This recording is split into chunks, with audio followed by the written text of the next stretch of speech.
से क्या कुछ डिटेल्स हैं, एक्सक्लूसिव जानकारी है? सरकार कुछ पैकेज अनाउंस कर सकती है, एलपीजी कनेक्शन पर सब्सिडी दे सकती है, कई सारी बातें हैं। एक बार प्रकाश से समझ लेते हैं। प्रकाश, बताएं क्या राहत मिल सकती है?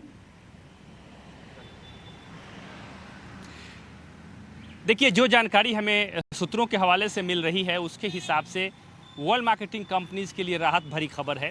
जैसा कि आपको पता है कि सरकार एक काफ़ी महत्वाकांक्षी स्कीम को ऑपरेट करती है जिसका नाम है उज्ज्वला स्कीम। उसमें 70 लाख न्यू कनेक्शंस के लिए एक प्रपोजल तैयार किया है पेट्रोलियम मंत्रालय ने, और ये प्रस्ताव फाइनेंस मिनिस्ट्री को भेजा गया है जिस पर चर्चा चल रही है। और फाइनेंस मिनिस्ट्री के तहत जो एक्सपेंडिचर फाइनेंस कमेटी है वो इस प्रस्ताव को इस वक्त इवेल्युएट कर रही है।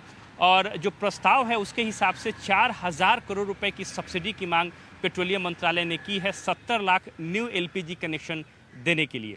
लेकिन अब ये राहत की बात कैसे है ऑयल मार्केटिंग कंपनीज के लिए, ये दिलचस्प है, क्योंकि जो पहले का स्कीम था उसके हिसाब से अगर कनेक्शन पर 3200 रुपये की सब्सिडी देनी है सरकार को, उसमें 1600 रुपये सरकार देती थी और 1600 रुपये का जो कॉस्ट है वो ऑयल मार्केटिंग कंपनीज को बेयर करना होता था। लेकिन जो नया प्रस्ताव वित्त मंत्रालय को भेजा गया है उसमें पेट्रोलियम मंत्रालय ने कहा है कि ऑयल मार्केटिंग कंपनीज के ऊपर किसी भी तरह का कोई बोझ नहीं डाला जाएगा। उनको 1600 रुपये का जो सब्सिडी का बर्डन है वो उठाने की ज़रूरत नहीं है, बल्कि पूरी की पूरी स्कीम कंप्लीटली सब्सिडाइज्ड होगी, यानी सरकार 100% सब्सिडी देगी।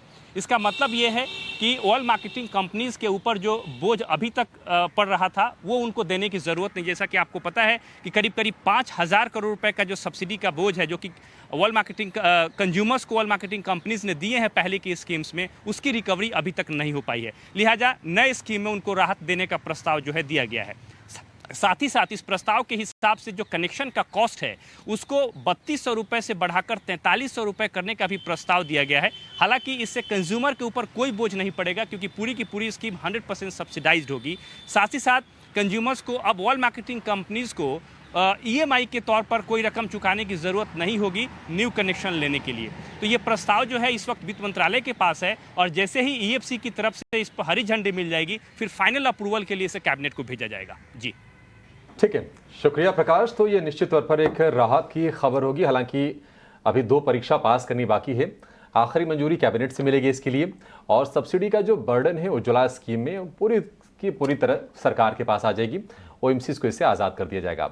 तो एक तो हम राहत देख रहे हैं कि अभी जिस तरह से क्रूड के भाव में थोड़ी सी नरमी आई है, चाइना से थोड़े से कमज़ोर आंकड़े आ रहे हैं, थोड़ा सा डिमांड को लेकर थोड़े से कंसर्न्स हैं, इसके चलते क्रूड में नरमी हो, और ये खबर क्लब कर दीजिए। हालांकि अब देखिए आज भी ये तमाम शेयर लाल निशान के साथ ही कारोबार कर रहे हैं।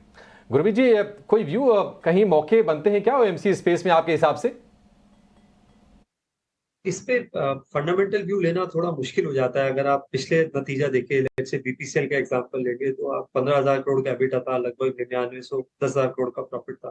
तो Q1 में करीबन 6,000 करोड़ का ऑपरेटिंग लॉस था। तो मार्केट को एक रीजन है, ये कंपनी सिंगल डिजिट मल्टीपल में ट्रेड करती है क्योंकि जो प्राइसिंग है और सब्सिडी बर्डन है उस पर मार्केट को क्लैरिटी नहीं होती है।